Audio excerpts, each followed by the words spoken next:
Hoje nós vamos conversar aqui sobre os 12 quadrinhos de super-heróis mais polêmicos da história, seja por causa da reação do público a certas mudanças, seja por causa também de desenhistas que foram longe demais, ou seja por causa de roteiristas também que perderam a mão na hora de escrever ali a HQ. Se você ficar comigo até o final do vídeo, já se prepare, porque lá no finalzinho vai ter umas coisas meio cabeludas assim, então já estejam avisados.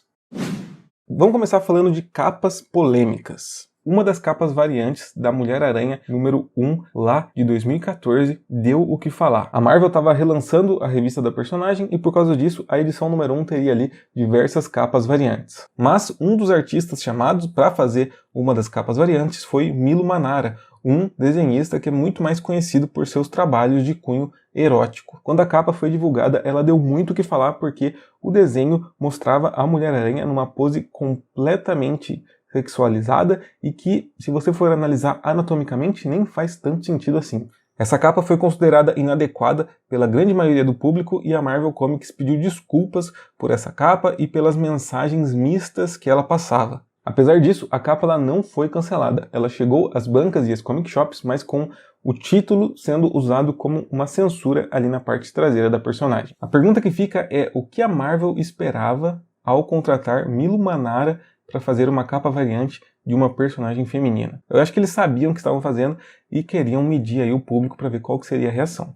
Uma capa de quadrinho muito polêmica foi feita pelo desenhista Rafael Albuquerque lá em 2015, mais especificamente na revista da Batgirl número 41. Nessa época, a DC Comics estava fazendo uma série de capas variantes homenageando o Coringa, e uma dessas capas foi essa do Rafael Albuquerque. Mas essa capa gerou muita polêmica na época porque muitas pessoas consideraram ela ofensiva e de mau gosto. Isso porque essa capa faz uma referência clara ao quadrinho A Piada Mortal, de Alan Moore, onde a Bárbara Gordon, a Batgirl, ela toma um tiro e fica paraplégica, então muita gente achou que essa capa não era muito de bom gosto por causa de fazer referência a essas coisas que aconteceram com a personagem. Além disso, as HQs da Batgirl nessa fase tinham uma pegada mais adolescente, então essa capa destoava bastante da HQ em si. Depois de toda a polêmica, a própria editora cancelou a publicação dessa capa variante a pedido do próprio desenhista, Rafael Albuquerque.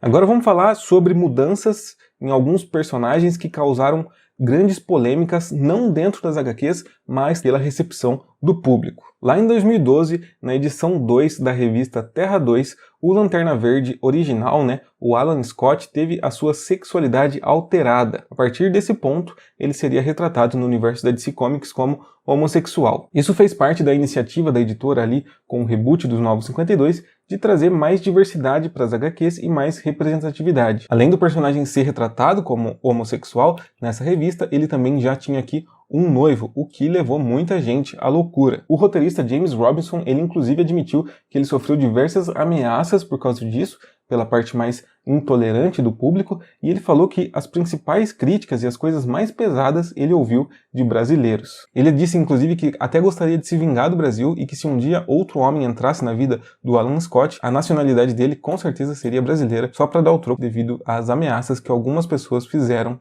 com relação a essa mudança no personagem.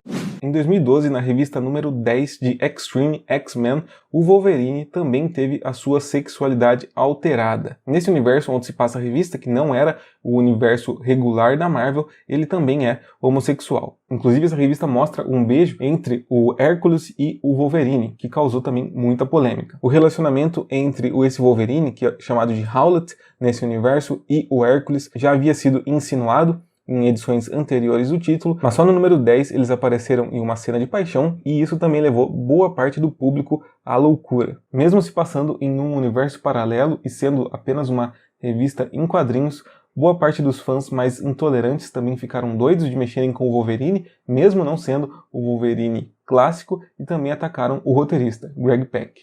Em 2021, a sexualidade de um personagem também causou muita polêmica. E essa aqui nem foi uma mudança de sexualidade, como em outros casos nos quadrinhos, mas foi um personagem que teve a sua sexualidade revelada assim pela primeira vez, mas causou um grande impacto porque ele é o Superman. Mas vale ressaltar que ele não é o Clark Kent, ele é o filho do Clark Kent, ele é o John Kent. Inclusive no próprio título da revista, ela chama Superman, Filho de Kal-El.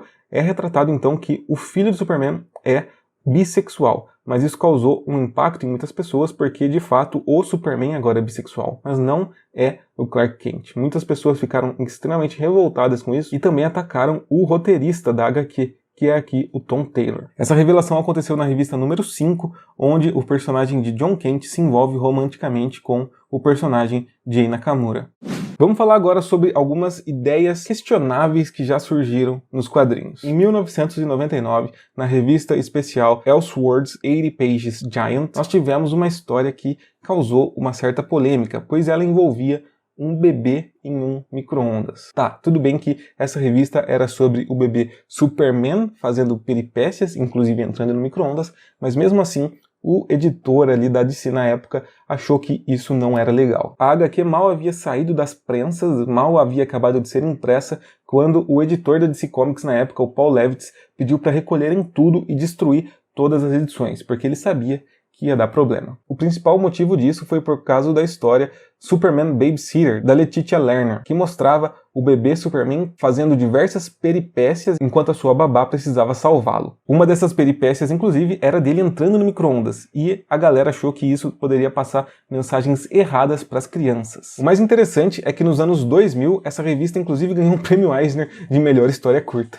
Uma ideia muito questionável da Marvel foi lá nos anos 90 em fazer um especial de biquíni dos super-heróis da editora. Mais especificamente, em 92 saía o Swimsuit Special, que mostrava basicamente todos os heróis e heroínas da Marvel seminus em imagens muito esquisitas. Na época, essas revistas foram muito criticadas pela hipersexualização dos personagens, principalmente das personagens femininas, e também por ter um teor muito gratuito, né? Essas revistas realmente não acrescentavam em nada, nem para os personagens, nem para o universo da Marvel. Por incrível que pareça, essa Swimsuit Special durou 4 edições.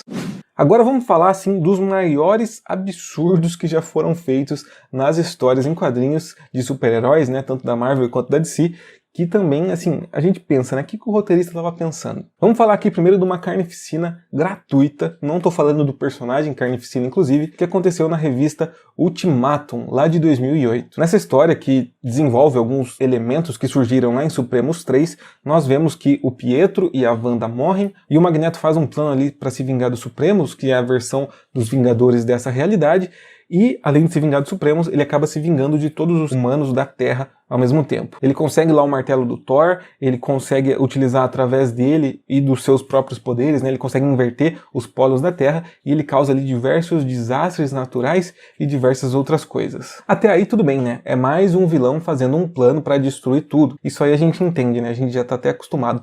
Mas o lance que causou controvérsia nessa revista em específico é que nela nós tivemos a morte de 34 personagens. E assim, são mortes bem violentas e bem gráficas. A morte da Vessa, por exemplo, é extremamente chocante porque nós vemos o Blob comendo ela, assim, fagocitando a personagem. E é uma cena muito forte. E logo depois, quando o gigante descobre isso, né? Quando o Hank Pym descobre, ele morde a cabeça do Blob fora, cara. É muito violento mesmo. Além de diversas outras mortes, a gente também pode citar a do Dr. Destino, que tem a sua cabeça esmagada pelo Coisa. É muito violento. Por conta de todas essas polêmicas, muitos fãs e especialistas em quadrinhos indicam que foi por causa dessa revista que o universo Ultimate da Marvel acabou pouco depois.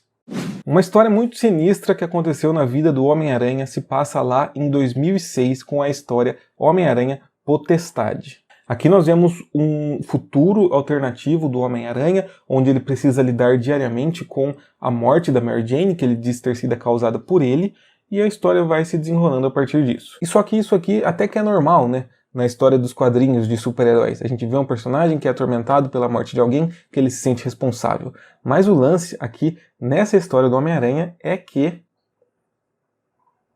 eu não sei nem como falar isso, mas em determinado ponto do quadrinho, ele fala que o que matou a Mary Jane foi o contato dela por muitos anos ao seu material genético, se é que você me entende. O material genético de Peter Parker era radioativo, ele fazia com que ela fosse ali desenvolvendo aos poucos um câncer, até que ela morreu devido à sua exposição permanente à radioatividade vinda do Peter.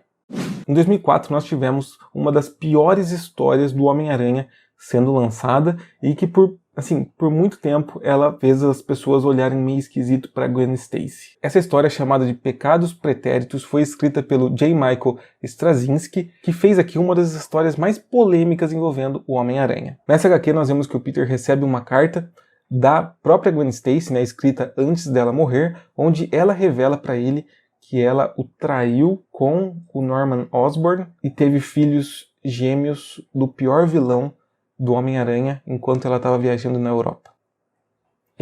É isso mesmo. E se isso já não fosse o bastante, os gêmeos, que meio que herdaram ali algumas características do soro do Duende Verde, acabam se desenvolvendo mais rápido, né? Eles atingem a idade adulta de forma mais rápida, e por causa disso, eles são treinados e enviados nessa mesma história para matar o Peter Parker, porque eles foram condicionados a acreditar que a morte da Gwen Stacy aconteceu por causa do Peter. Cara, é uma história muito esquisita, que deturpa completamente a memória da Gwen Stacy, porque principalmente, né, o relacionamento dela com o Peter era muito puro, era muito legal, muito bacana, e acabou numa tragédia, né, que foi a morte dela, e essa história, que foi um retcon maldito, deturpa completamente a personagem, porque ela traiu ele com o seu maior inimigo. Nem preciso dizer que isso causou uma grande revolta entre os fãs, causou muita polêmica e até recentemente acabou sendo meio que desfeito ali com um certo malabarismo editorial. Um momento muito forte dos quadrinhos foi quando Hank Pym acabou ali explodindo depois de diversos momentos de tensão e raiva. Ele explode e bate na sua própria esposa, a Janet Van Dyne. O Hank Pym sempre foi ali um personagem muito conturbado nos quadrinhos, né, meio problemático, tanto que, se você for ver, ele já foi diversos heróis, ele já foi Homem-Formiga, já foi Gigante, já foi Jaqueta Amarela, já foi Golias e por aí vai, então a gente já percebe que ele é um personagem meio inconstante. E lá nos anos 80, devido ao seu comportamento, ele tá ali passando por um julgamento por parte dos Vingadores, mas ele decide criar um plano para provar que na verdade ele é um herói, para provar que ele é bonzinho. Ele tá ali criando um robô, né, para tentar simular uma invasão onde ele vai salvar todo mundo e se mostrar como herói, e a Janet descobre, e quando ela fala para ele que é um plano ruim, ele acaba surtando e dando um tapão na cara dela e deixando ela caída no chão. Em outros momentos, ela é mostrada com um olho roxo, que é muito pesado, e nessa própria história, em momentos anteriores, ele já havia abusado verbalmente dela. Então, essa é realmente uma história muito pesada, muito controversa e que manchou a história do Homem-Formiga por muitos anos. Tanto que no MCU, se você for ver, utilizaram o segundo Homem-Formiga, né? Utilizaram o Scott Lang, acho que também por causa disso, para não atrair essa controvérsia pro MCU. Essa história foi bem pesada mesmo, porque em histórias em quadrinhos a gente não vê nem super vilão batendo em mulheres, então isso foi bem marcante.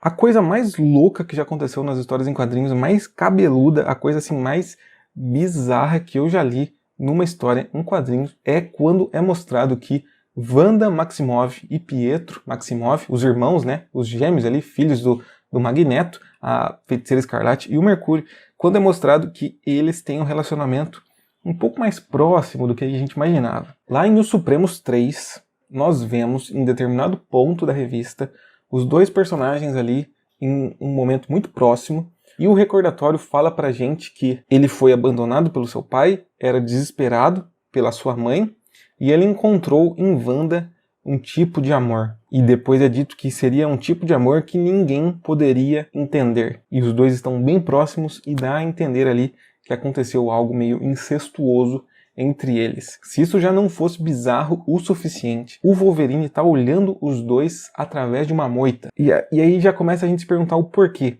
Mas se isso já não fosse ruim o suficiente, nessa mesma história, é meio que insinuado que talvez o Wolverine fosse o pai dos dois, porque ele teria encontrado a Magda, né, a mãe dos dois, há muitos anos atrás, e pelo que dá para entender, eles também teriam chegado ali às vias de fato, e dá a entender que o Wolverine seria o pai dos gêmeos, e daí os gêmeos cometendo esse ato e o Wolverine olhando, torna tudo muito mais bizarro. E a pergunta que a gente faz é por quê? Por quê, meu Deus? Por que alguém fez isso? Não dá pra entender. Mas foi polêmico, foi controverso, foi, assim, foi longe. Ultrapassou os limites. Eu não sei nem mais o que falar. Vou terminar por aqui porque eu fico até envergonhado de falar disso. Se você lembra de outra história da Marvel ou DC mais polêmicas que essas que eu mencionei, comenta lá embaixo. E se você gostou desse vídeo, dá um joinha ali para dar uma força pro canal e eu poder trazer mais vídeos como esse aqui pro Soco Foguete. Enfim, gente, Esse foi mais um vídeo, vou ficando por aqui e até a próxima.